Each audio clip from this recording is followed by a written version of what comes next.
ये कहानी है बेलापुर गांव की। आज भी जब बेलापुर गांव में झमाझम बारिश होती है तो कीर्ति खिड़की से बारिश को देखते हुए कहती है, हे भगवान, कितनी ज्यादा बारिश हो रही है। अब पूरे गांव में कीचड़ हो जाएगा और मुझे बच्चों को भी लेकर आना है। तभी उसकी सास कहती है, ये बेलापुर की बारिश है, थोड़ी देर बरसेगी और पूरे गांव को कीचड़ से गंदा कर देगी। थोड़ी ही देर में बारिश रुक जाएगी, तब तुम बच्चों को लेने चली जाना। मुझे तो मेरे मोहन की चिंता है, जो इतनी बारिश में भी लकड़ियां काटने गया हुआ है।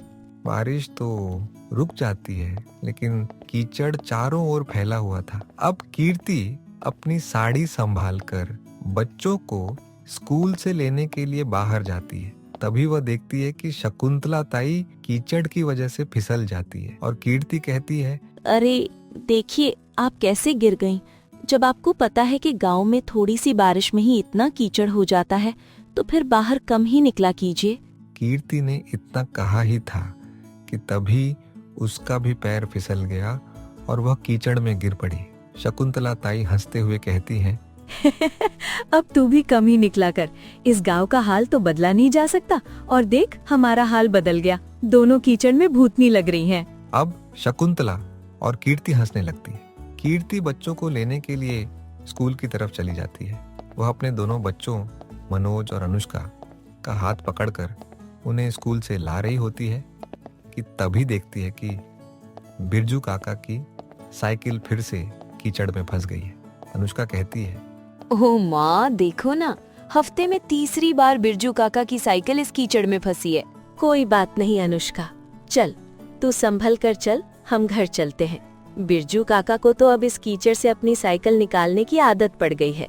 कीर्ति अपने बच्चों को लेकर घर आ जाती है, लेकिन पूरा गांव इसी बात से परेशान था कि आखिर इस कीचड़ की समस्या का क्या समाधान किया जाए। शाम को जब वह अपने बच्चों और परिवार के लिए रोटियां बना रही होती है, तभी उसकी सास रोटियां देखकर कहती है, बहू, तेरा जीवन अब कितना अच्छा हो गया है। 2 बच्चे हैं, एक समझदार और कमाने वाला पति है, लेकिन फिर भी तुझे अभी तक ढंग की रोटियां बनानी नहीं आई। माफ कर दीजिए माँ जी, मैं और अच्छी रोटियां बनाने की कोशिश करती हूँ। कीर्ति ज्यादा बहस नहीं करती और फिर से रोटियां बनाने लग जाती है। थोड़ी ही देर में मोहन भी गीली लकड़ियां लेकर घर आता है।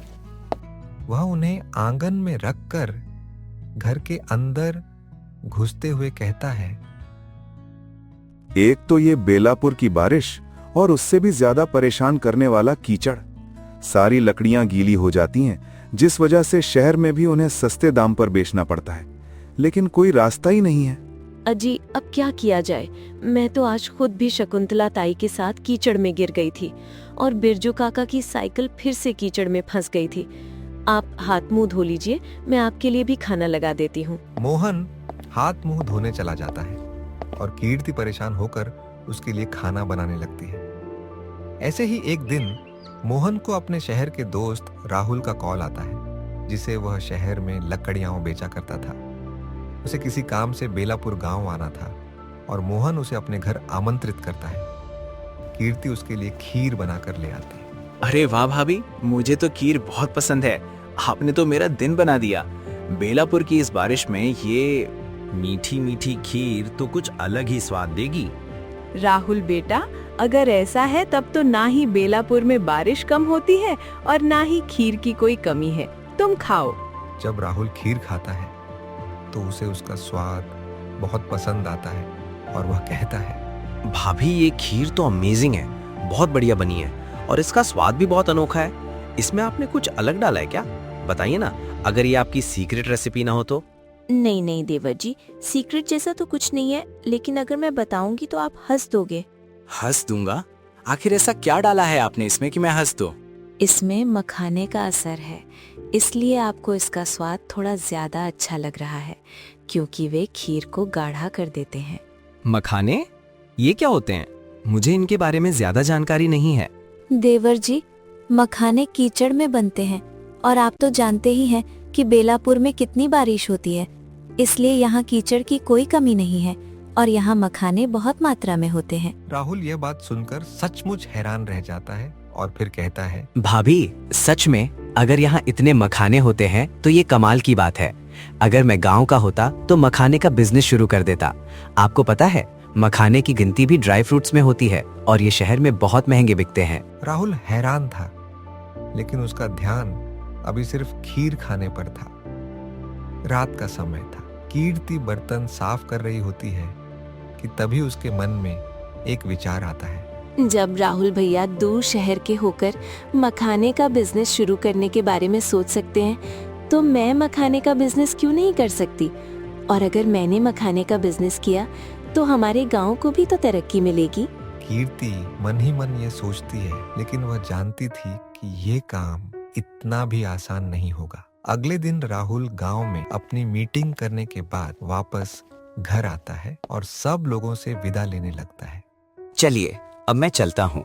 मुझे बेलापुर गांव में लकड़ियों के एक कॉन्ट्रैक्ट पर बात करनी थी। वो काम हो गया है। मोहन, तुम मुझे ऐसे ही लकड़ियां भिजवाते रहना। मैं सोच रहा हूँ कि 2-3 तरह का और बिजनेस शुरू कर दूं, लेकिन कोई आइडिया नहीं आ रहा। राहुल की यह बात सुनकर अचानक कीर्ति को एक उम्मीद मिलती है और वह कहती है, भाई साहब, अगर आप बुरा ना माने तो मेरे पास एक तरीका है। कल रात आपने ही कहा था कि अगर आप इस गांव के होते तो मखाने का बिजनेस शुरू कर देते। मैं इस गांव की हूँ और मखाने का बिजनेस शुरू करना चाहती हूँ। क्या आप मेरे साथ पार्टनरशिप करेंगे? मैं आपको मखाने तैयार करके दिया करूँगी और आप उन्हें शहर में बेच देना। ये कैसी बातें कर रही है बहू? चूल्हा चौका तो तू ढंग से संभाल नहीं पाती और अब तुझे बिजनेस करना है? भाभी की बात बिल्कुल ठीक है माँ जी, मुझे कोई एतराज नहीं है। अपने जीवन को अच्छे से चलाने के लिए मैं आपके साथ बिजनेस करने को तैयार हूँ। राहुल यह कहकर चला जाता है और कीर्ति को एक नई उम्मीद मिलती है। शुरू में तो सास आशा थोड़ा मुंह बनाती है, लेकिन कीर्ति मखाने इकट्ठा करने लगती है और उन्हें राहुल को भेजने लगती है। धीरे धीरे गांव की अन्य औरतें भी उसके साथ काम करने लगती हैं। कीर्ति, आज मैंने 5 किलो मखाने जमा किए हैं और इस महीने मेरे कुल 25 किलो मखाने हो गए हैं। ताई, ये तो बहुत अच्छा है और इसकी कीमत भी बहुत अच्छी मिलेगी। मैं राहुल भाई साहब को सारे मखाने इकट्ठा करके भिजवा दूंगी।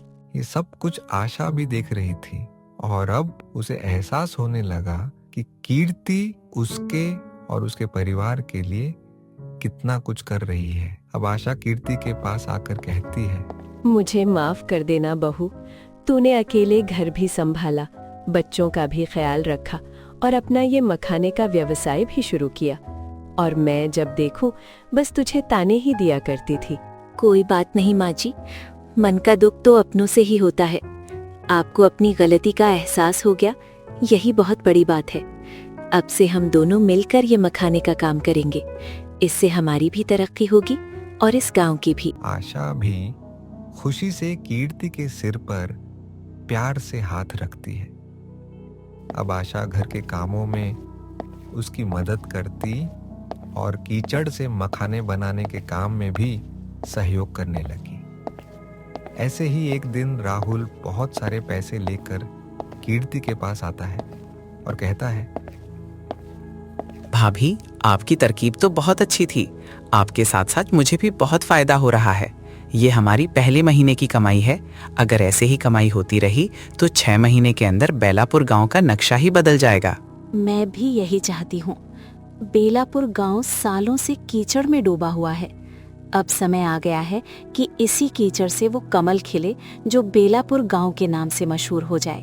कीर्ति सब लोगों को उनका हिस्सा बांट देती है और देखते ही देखते 6 महीने बीत जाते हैं। अब कीर्ति ने अच्छे पैसे जमा कर लिए थे। उसने अपने गांव का घर भी पक्का बनवा लिया था और शहर में भी 2 छोटी फैक्ट्रियां शुरू कर दी थी। अब वह राहुल के साथ काम करने के साथ साथ फैक्ट्री में मखाने तैयार करवा कर अलग अलग फ्लेवर में पैक कर सप्लाई करने लगी थी। उसका काम बहुत अच्छा चल रहा था। एक दिन मोहन घर आया और बोला, सच में कीर्ति, मुझे तुम पर बहुत गर्व है। मैंने सुना था कि कीचड़ में कमल खिलता है, लेकिन कीचड़ से मखाने का व्यवसाय करके तुमने हम सबकी किस्मत बदल दी। अब बिरजू काका की साइकिल कीचड़ में नहीं फंसती और शकुंतला ताई को भी चलने में दिक्कत नहीं होती। गांव के कई लोगों को मखाने से रोजगार भी मिला है। मैंने तो बस मुश्किलों से निकलने की कोशिश की थी और बस वो सफल हो गई। हम सब ऐसे ही मेहनत करेंगे और एक दिन सब कुछ और भी बेहतर हो जाएगा।